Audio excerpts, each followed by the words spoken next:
खबरदार।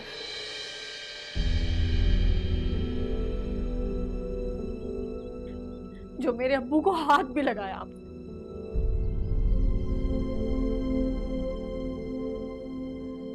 जीते जी तो उनको मार दिया था ना, अब क्या उनकी मौत का तमाशा देखने आए हैं?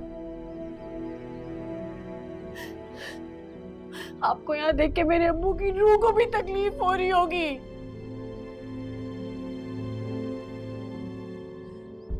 निकाले इस शख्स को यहाँ से, ये मेरे बाप का कातिल है। मारा है इसने मेरे बाप को।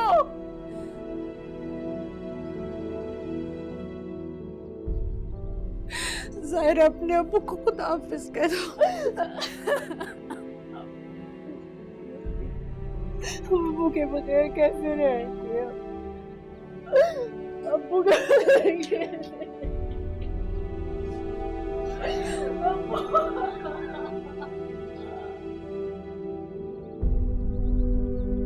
अब्बू, अब्बू, ज़ाहिरा, ज़ाहिरा, ज़ाहिरा होश में आओ बेटा, कोई पानी लेकर आए क्या? ज़ाहिरा,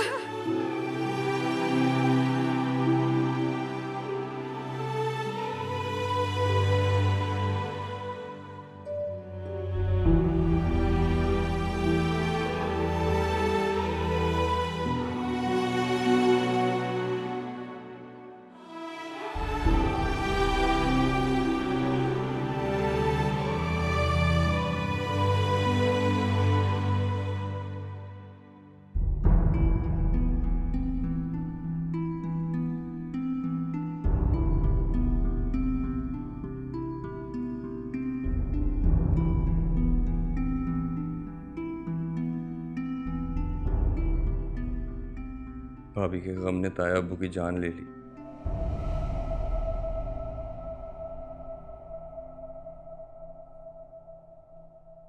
जिस इंसान ने हमारे लिए इतनी कुर्बानियां दी, उसी की बेटी इस घर में रुल गई। खामखा की बहस क्यों शुरू कर रहे हो इस वक्त? जो भी किया वो ज़ाहिरा ने किया, हमारा उसमें कोई कसूर नहीं है। कसूर आपका ही है। क्या क्या बकवास करी हो? दो लोगों के बीच में झगड़े करवाना, के बीच में गलत फहमियां पैदा करना, ये कसूर आपका ही है। उस दिन दावत पे इन्होंने जो भी कहा था वो सब इत्तेफाक नहीं था, वो सब एक ड्रामा था, प्लान था, सब कुछ तमाशा किया था इन्होंने जानबूझ के। शबीर अंकल ने आपको जॉब लगवा के दी है, इस बात का इन्हें अच्छी तरह से पता था। ये चाहती तो आपसे ये बात अकेले में भी कर सकती थी, लेकिन नहीं, इन्हें तो ये बात सबके सामने करनी थी ताकि आपकी सेल्फ रिस्पेक्ट हर्ट हो और आपकी और ज़ाहिरा भाभी के बीच में झगड़ा हो। इनका मकसद था आपका घर बर्बाद करना और ये इस मकसद में कामयाब हो गई। खबरदार, खबरदार, जो एक लफ्ज भी और कहा मेरे बेटे को मेरे ही खिलाफ वर्गलाना चाह रही हो। वर्गलाने और भटकाने वाले काम आप ही बेहतर करती हैं, मुझे इस तरह के कामों में कोई इंटरेस्ट नहीं है। साथ ये झूठ बोल रही है, तो तुम घर में वापस आ गए ना, इस वजह से जल गई है ये। चलें, मेरा जलना तो फिर भी जस्टिफाइड है कि मेरा तो रिश्ता ही ऐसा है, लेकिन आप तो माँ हैं, आपको ये बात जेब नहीं देती कि आप अपने बेटे के घर में आग लगाएं और फिर तमाशा देखें? मैं कहती हूँ अपना मुंह बंद करो। मैं ज़ाहिरा भाभी नहीं हूँ जो आपकी बातें चुप करके सुनूंगी।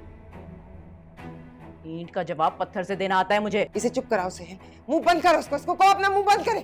मैं चाबी की गुड़िया नहीं हूँ जो चाबी घुमाएंगे और मैं चुप कर जाऊंगी। सुहेल, इसको चुप करवा दो वरना इस घर में भी कोई मौत हो जाएगी। पहले आप मुझे ये बताएं, जो ये कह रही है वो सच है?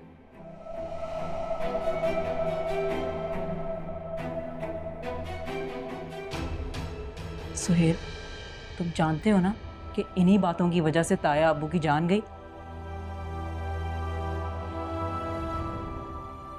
और आपको तो अच्छी तरह पता था ना कि आपकी माँ आपकी बीवी से खुश नहीं है, इसीलिए तो आप इस घर से गए थे।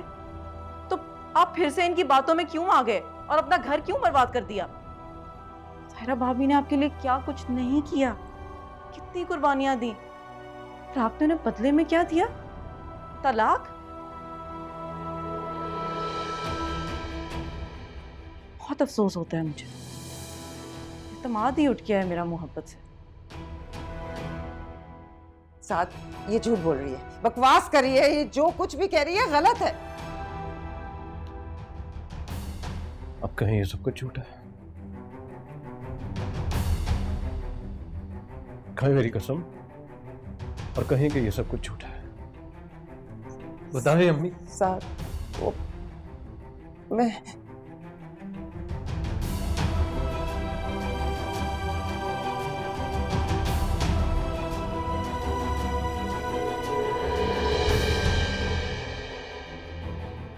साथ साथ साथ भाई भाई खुश हो गई तुम?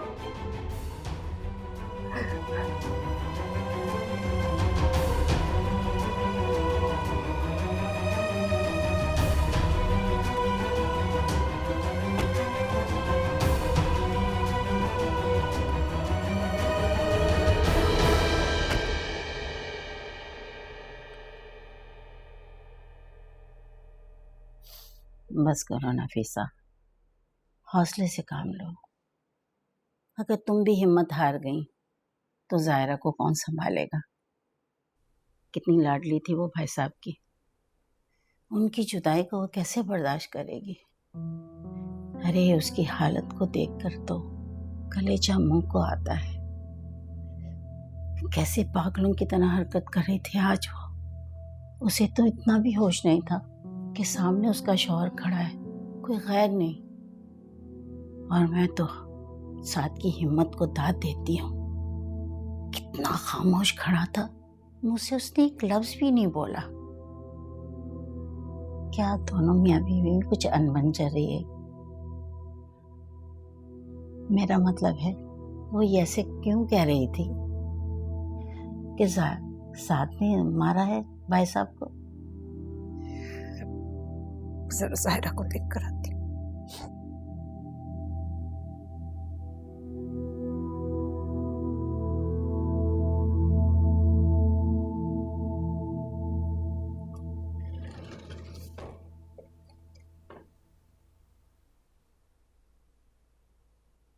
मम्मी अब्बू कितने अच्छे लग रहे हैं ना।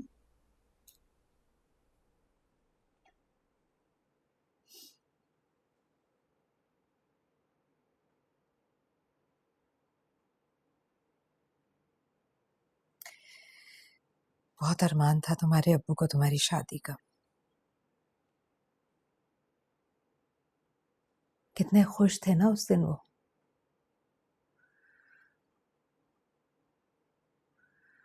जैतून की लालची तबीयत के बावजूद भी उन्हें साथ से बहुत उम्मीदें थी। उन्हें लगता था कि साथ तुम्हें सारी जिंदगी बहुत खुश रखेगा। पता है अम्मी, अब्बू ने रुखसती के वक्त मुझसे क्या कहा था? कि बाप के लिए सबसे बड़ी खुशी ये होती है कि उसकी बेटी अपने घर में खुश रहे और उसका घर बना रहे। लेकिन अम्मी, मैं तो अब्बू को ये खुशी दे ही नहीं पाई। मैंने बहुत कोशिश की अम्मी, यहाँ तक कि अपने आप को भी मिटा डाला, इसीलिए कि मेरा घर बना रहा है। लेकिन मैं तो नाकाम।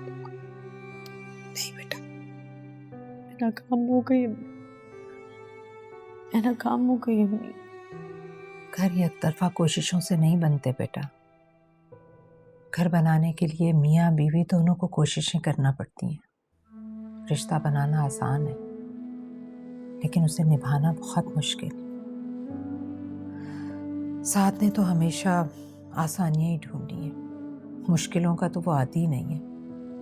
मैंने ये बात बहुत पहले भांप ली थी, लेकिन बेटा तुम्हें ही ये बात देर से समझ में आई। तुम्हें एक ऐसे इंसान के लिए रोने की जरूरत नहीं है जायरा, जिसने तुम्हारी कदर नहीं की। जिंदगी एक इंसान पर खत्म नहीं हो जाती, करने को और भी बहुत कुछ है। जो हुआ उसे एक सबक समझकर याद जरूर रखो। अगर उसे जिंदगी का रोग बनाने की इजाजत मैं तुम्हें नहीं दूंगी बेटा।